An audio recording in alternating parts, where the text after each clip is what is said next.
Well, hello there. I am Yasmin West with Radio Bob, and today I have a very special guest, Donna, who I met on a brief coffee chat, and then we had a wisdom consult, which was beautiful and wonderful and gentle and gave me a lot of insight. So I'm here to just introduce her. She's a faith-based advisor and strategic problem solver. And I can tell you, I was super excited when I met with her because she pointed out some things that I didn't really think about. So excited to talk to her and learn her story as to why she came into doing this work. And with that, I will let you take it away, Donna, and just introduce yourself and say hello. Well, hello, Yasmin. It is a pleasure to be here. And I will say my last name. Most people do have challenges with it. And my last name is Tashjian. So I am Donna Tashjian. And I am the founder of Vibrant Living International. And at the core, I just want to help people live vibrantly. So that's a little bit. Okay. And like yourself, I am a very spiritual person, even though, I'm not Christian, but as we kind of discussed in our wisdom consult, what I'm actually doing with the radio station, you said it really is, it's kind of a missionary Yes. project. And I never really thought of it as that, but it is.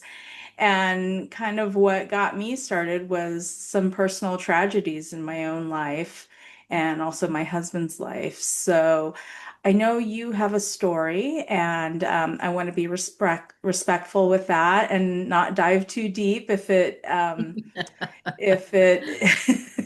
dredges up some stuff. But I do want people to get a sense of where you came from and how that led you to doing the work you're doing now. But I'm going to share some of my story, but I had a thought before I begin. I'd like to preface sharing my story with. I hear that phrase often. What led you to do this? What led you to get to where you are?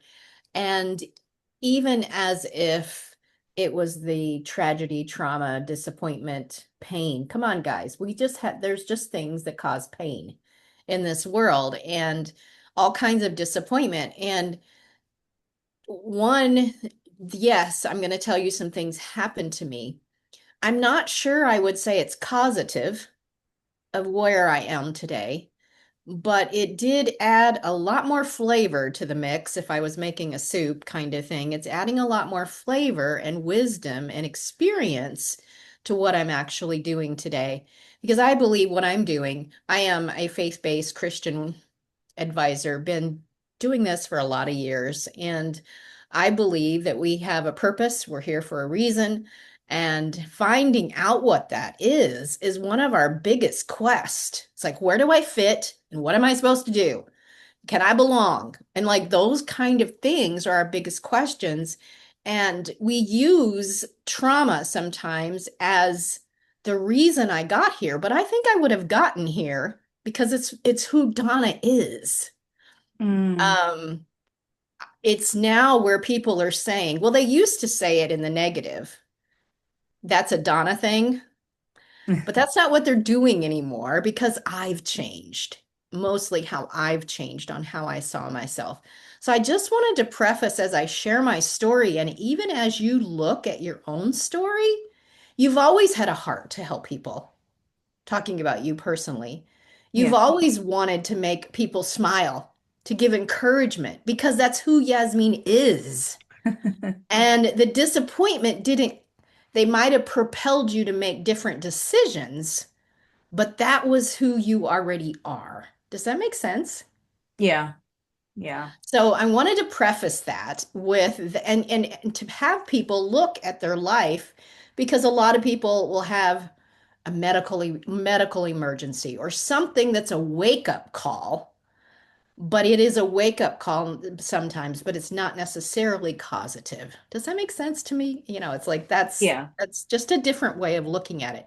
But going back in my life, I was raised in a very strict home, and it was a blended family. I didn't know my biological father, know who he is, but didn't know him.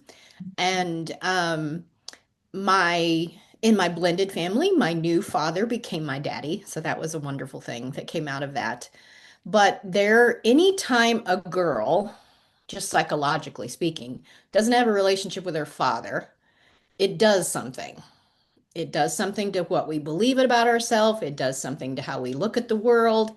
There is a level of, and my mother trying to make up the difference went the overboard and was really protective, and it's just all of this mix.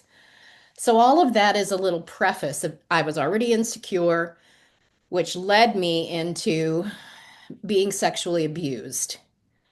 And I became pregnant at the age of 15, and it wasn't consensual, which I think you've already gathered that. So remember where you were when you were 15. I remember the day when I realized I was pregnant. I was standing in front of the bathroom mirror. It was July, and I was living in Texas. And I had just turned 15 in June. I'm standing in front of the mirror, and I'm thinking, man, when's the last time? And I'm counting 1, 2, 3. It's been 4 months. It can't be 4 months. And with tears beginning to sob down my face, I'm like, my God, what am I going to do? I'm pregnant. I can't tell my mom. I have nowhere to run to. What am I going to do? How is this going to work? So that's the scared little girl that began the woman standing before you. I raised my daughter. I had a beautiful little daughter, one of the biggest joys of my life. And to say that those next years, probably the next 5 to 6 years were hard, there's not an adjective to cover it. There just isn't. Hard doesn't cover it. And I Right. don't swear, so that's but if you can imagine Yeah. all of the things, trying to figure it out, trying to figure out how to get an education, I was living with my parents. They did not kick me out, but how to get my own place, how to stand on my own 2 feet, how to take care of everything, how to do all of that. It was a big process. Um, I had my own place shortly after I was 18. I was full-time employed, and I started my own business at 19. So I have been entrepreneur minded. I'm the only one in my whole family. You know how you feel like the swan in the duckling family? It's just like Yeah. I don't quite fit. It's like that whole thing about where do I fit? Who do I and when you're already insecure, it adds all of that thing to you. What's wrong with me? Why am I different? And all of those things. So I began at it was shortly after that I began having people in all the different work settings. By the time I was 23, I founded my first nonprofit. And so all the different areas, I just had people coming to me asking me for wisdom. And I had a relationship with God, and I know where my wisdom comes from. And so, but I had people much, much older than me asking me about life situations. Well, some of it I'd faced rather young, but some of it I'd never experienced. And I would always help them. And so this was just something that it was a Donna thing. I'm doing that in air quotes. It was a Donna thing. And it was just something I did. It came naturally, easy to me. Leadership, I'd find myself taking over in leadership positions without the title, doing the work in every place I was. And I was married through those years, had 2 other kids, um, became a realtor. We had our own property management and home renovation business. We've just, all the things. My husband and I have been married 41 years now, just to give you a little bit of Okay. backstory through it all. I now have 7 grandkids in the mix. Oh, wow. But it's almost 10 years ago now, I had this pivotal place that happened. I had taken a job at a nonprofit, and I had begun to say, what do I want to do now that I'm all grown up? I've done all these things. I've raised all these people. I've taken care of it. It's like it's my turn. What do I want to do? And I think a lot of us get to that place at a certain point in our life. It's not, it's my turn, not in a selfish way, but it's like, who is Donna really? And what is she supposed to do? So I'd taken this job at a nonprofit and thought that I had put all of my hopes and dreams, like all my eggs in that basket. This is going to be it. This is going to be it. It wasn't it. I Yeah. worked there. I worked there a couple years, and management changed in that process of time, and it began to be very toxic. But I Mhm. was holding on because I'm like, I got to figure out how to make this work. I got to do all of this. It's all up to me. Got to make it work. Anyway, we mutually parted ways. I can't do this anymore. And they didn't, they said, we don't really want you here anymore. So to say that Oh. was really close to throwing me into depression. It was like I went to bed, I cried, didn't know what to do. I felt hopeless, I felt lost. All of those things that I had felt as that young teenager reared its head again. You're not worth anything, nobody wants you, all of those kind of things. Nobody will ever love you, you're worthless. I know I'm not the only one that's thought those thoughts. But through that process, I really began to seek God. What have you got for me? I know in my gut that there's something I'm supposed to do. And vibrant living was born when I didn't want to get out of bed, kind of a thing. And I felt the opposite of vibrant. And it Yeah. was a word God gave me. He told me that you are vivacious. And I had to look it up. Like, what does that even mean? Because it's not a word we use every day. And Right. vibrant was a synonym of that, which is how vibrant living came about. And so that is how I began. Someone said, Donna, you're a coach. And I thought athletic coach screaming at people. I did not realize that there were other kinds of coaches at that time because I had just been doing this without recognizing. And all this time, I'm still meeting with people. I'll see you next Tuesday at 10 o'clock. All of this time, I'm still doing that.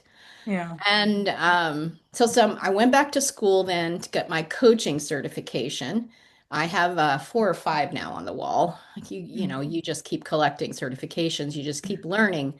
But how Yeah. to do what God has naturally gifted me at to do better, and how to do it from a business perspective and a ministry perspective, and how to grow in that. So that's a little bit of where Donna came from and how Vibrant Living was born. Wow. Well, thank you so much for sharing all that. I mean, as you're telling your story, I can draw so many parallels with my own life. My father was not part of the picture either. I didn't meet him for the first time until I think I was 25. Um, and there was also some issues in the home, and I did not live in a structured home at Mm, all. My mother was an actress and kind of, flighty and did her own thing. That probably, I don't know if that was a good environment for me or not, but it eventually ended up okay. But a lot of instability. instability, and she chose some partners that, Mhm. well, I got the picture. yeah, was not a healthy environment for a child. So I actually, I kind of took on the role of mom, you Hmm. know, because she wasn't capable. And that kind of kept on going because she was always sort of taken care of by my grandmother. And when my grandmother passed, other people stepped in. And then eventually, when I was old enough, I started taking care of her until her passing. Um, so yeah, lots of instability, lots of self-worth issues for a long period of time, and I never really tied that to not having a father around. So, Um, yeah. And now that I think of it, our fathers are kind Yes, of that anchor point, and especially for girls. yeah, yeah, But yes, they are for boys too, but especially for girls. We relate to how men treat us in the world, and you can probably see correlation between your future relationships and that. So it's it's just psychologically proven. So it's how do we respond to those situations? We can either continue to believe we're worthless because of somebody else's behavior, or we can begin to find out what God says about us. What's the truth? That we are precious, that we are loved, that we are amazing, and we don't have to compare to each other because you're Yasmin and I'm Donna, and you're yeah. not meant to be Donna. One of my favorite books that I read early on was You Were Born an Original, Don't Die a Copy. Yeah, And learning to be able to be who is Donna and be that and actually be comfortable in that is a quest for all of us. yeah. Going back to what you said about your job situation, again, I draw a parallel. I I worked so hard in college to get, perfect grades. And I went to school a little bit later in life. I had already met my husband, and he was so supportive and, kind of helped, do the dishes and do the cooking while I was working and going to school full time. Um, but when I finally got that job, which I thought was my crowning achievement and I was going to do so well in, I only lasted 2 years. It was not the environment I thought it was going to be. And of course, when they're recruiting you in school, they make it seem a lot nicer than it actually is. And so when I finally left, I I was so burnt out that I just took the first job that I could find just to get out of that situation, and ended up being terminated a few months later because I chose a company that was not financially stable. Mm, So I I can relate back to that feeling that you talked about, or that insecurity starts to creep up, even though I had accomplished so much. right. There's at any point in our lives that can come back, and we work on ourselves, and we build ourselves up, but until you have, I mean, for you it's a relationship with God, for me it's a relationship with God as well, in a different way. But I think that there's something there's something missing until you find that peace. Would you Yes, agree? Yeah. absolutely. And I have learned to look at it because I have helped, well, thousands. I don't really know how many people at this point, but um, instead of saying, a common phrase, I'll put it this way, is being triggered. Something's triggering a past event or Yeah. occasion in your life. And instead of looking at it that way, what I have begun to look at for my own life and watch it transform and teach this is instead of saying, "Ugh, I thought I dealt with this. Ugh, what's wrong with me?" And getting angry at yourself and judging yourself and like, when am I going to get my together kind of a feeling? Yeah. Instead of doing that, realizing if it's coming up, the Holy Spirit's bringing it up for you for a new level of healing. And when you look at it as a new level of healing, a deeper way of getting healed from the past, then you can open yourself up to say, okay, so what am I still believing that's a lie? What am I still, who else do I need to forgive? Is there something deeper that I need to forgive a person for or a situation for? And and taking time, finding someone who can help you walk through that. Because I call my coach whenever that came up for me, and began to look at it with curiosity, not judgment, because whatever you judge, you'll continue to repeat. It's one Mhm. of the reasons, if you ever notice this behavior, a woman who has an alcoholic father will marry an alcoholic. Mm. Yeah, we think that that's like, she would never do that. But most likely, she's judged and not forgiven stuff that happened in her childhood. And if you do not do it, you will find yourself repeating it again and again. So instead of judgment, curiosity. Why is this coming up for me again? And be excited. There's a new level of healing for me instead of mad. And when you begin Yeah. to look at it that way, it is a wonderful place to be. It's not necessarily fun. I wouldn't call Yeah. it fun. And it could be painful, but it's kind of like getting some kind of surgery to get an infection out. It's like it's uncomfortable, but it brings lasting healing when we look at it with curiosity. Yeah, I can, and that's exactly how it went for me too. It was not one and done. Mhm. It was definitely different layers, and that is what brings in the lasting healing, is that you start to shift to a mindset of okay, there's some more stuff here I can deal with, and it's going to be endless my entire life. And I just need to accept that this is something else I need to release. So, Yeah. I don't think it always has to be at least the trauma our entire life. I do believe we get to a place of correct. healing, but there is a continual process of self-improvement, learning to grow, to let go of beliefs that we're believing, because the world is inundating you with, it doesn't fill you with positive all day long. It just No, doesn't. no. And so we have to counteract it because it's really easier to believe that you're, quote, ugly instead of pretty. It just, I don't know why, but it just is. And so when you begin to, I call it daily brain training, renewing your mind every day, to be able to align with what is true and not the lies. Yeah, well, I mean, I think we're hardwired to notice the negative just in general.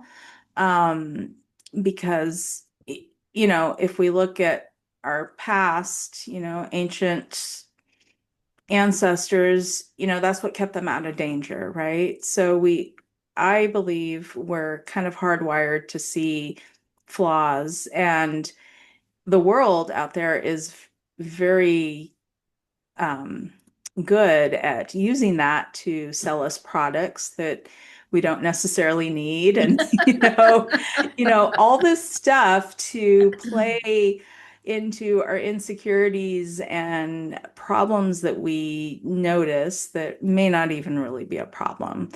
So I that's where that unsupportive environment comes in, where we're in this world that doesn't always want the best for us. And so it's up to us to find that for ourselves. Yeah. I think the opposite is also true. You can be hardwired for positive. It just depends on what you surround yourself with and what your subconscious mind has had those pathways created. So Yeah, just because that's what it was doesn't mean that's necessarily what it has to continue to be. correct. But yes, when you've had trauma in your past, you are hardwired to try to avoid danger. You're hyper vigilant of situations that have a potential of being dangerous and those kind of things. But the same thing is true that you can begin to be hardwired the other way and create new pathways to create your brain so you always see what is good and what is coming, because what you look for, you tend to find. Yeah, and I work with a lot of intention setting, and I can tell you I, the thoughts I used to think 30 years ago, I wouldn't even enter my mind now. Correct. Um, And I'm actually kind of taken aback when I hear someone Mhm. say something like I used to say. And I'm like, oh my God, you you really You need to work on that self-talk there. Yep, absolutely.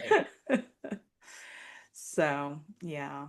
And yeah, so I wanted to give you a little bit of an opportunity to, now you've already talked about what you did and how you kind of got there, but what I know you have a podcast and you have some other avenues. You have an initial free wisdom consultation. It's, no strings attached that people can find you and experience some of what you do. So you want to share a little bit about that and where people can Sure. find you? I have a YouTube channel, which is one really good way to get to know me. And every week I Okay. release a new video as well as some shorts, but a new video. I have a theme of the month, and that is the Vibrant Living International YouTube channel.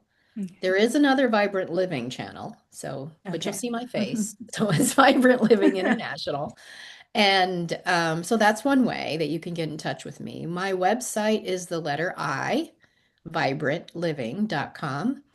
That's a place that you can go to schedule your wisdom consultation, find out some events I have coming up, follow my monthly blog, different things. I have a school community that's free as well. So there are different ways that you can engage and find out more. And that is the best way. Of course, I'm on social media and I'd love to talk with you. Um, my sweet spot, is that another way of saying it, is Yeah. I love to help people that are heart-centered visionaries. And that's one of the reasons why I think we hit it off, is because Yeah. you're a heart-centered visionary who wants to make the world a better place. Yeah. And helping you to do that, whoever you are, besides Jasmine, but helping people to do that, Yeah. to be able to do it from a place of ease. It doesn't have to be hard. If you had asked, finish this sentence, let me ask you this way, Yasmin. 30 years ago, how would you have finished this sentence? Life is blank. Life is pain. Yep. And so thinking of how mine was, life is hard. Yeah. And it doesn't have to be either of those things. But today we would answer it differently. But it's Yeah. just aren't noticing how it feels like we're preconditioned. I was preconditioned to say this is going to be hard. And even almost being a badge of honor. I can do hard. Yeah. Yeah. Well, I'm done doing hard. I mean, I still could if I had to, but I'm not choosing it. Right. Right. There's Uh, so especially if anyway. there's a better way. There's a better way. That's what I'm telling you. I jokingly but seriously say I show you where the easy button is. And that doesn't mean that there's not any difficulties in life, but how can I get through them with ease, with Right. grace? Because life is going to have things that don't go our way. I have less and less of them, but there are things that aren't quite where I want them yet. And so learning to do that from a place of grace, ease, so you can live vibrantly. So every day you can live and you wake up and say, this, I love my life. Yeah. And at the end of your life, you don't have regrets. You don't have things that you feel you regret, that you can live fully and completely, is my passion to help people do that. Yeah. And that's beautiful. And I can confirm I wouldn't change my journey for anything. So, and I'm grateful for that perspective now because Yes. a lot of years I felt like, the world hated me or something. And it just isn't so, but Right. it takes a while to get to that perspective. Absolutely. So, all right. Well, thank you very much for sharing your story and your beautiful energy. You just have a nice way about you. So I appreciate you coming onto our station. And My pleasure. My pleasure. Thank you. all right.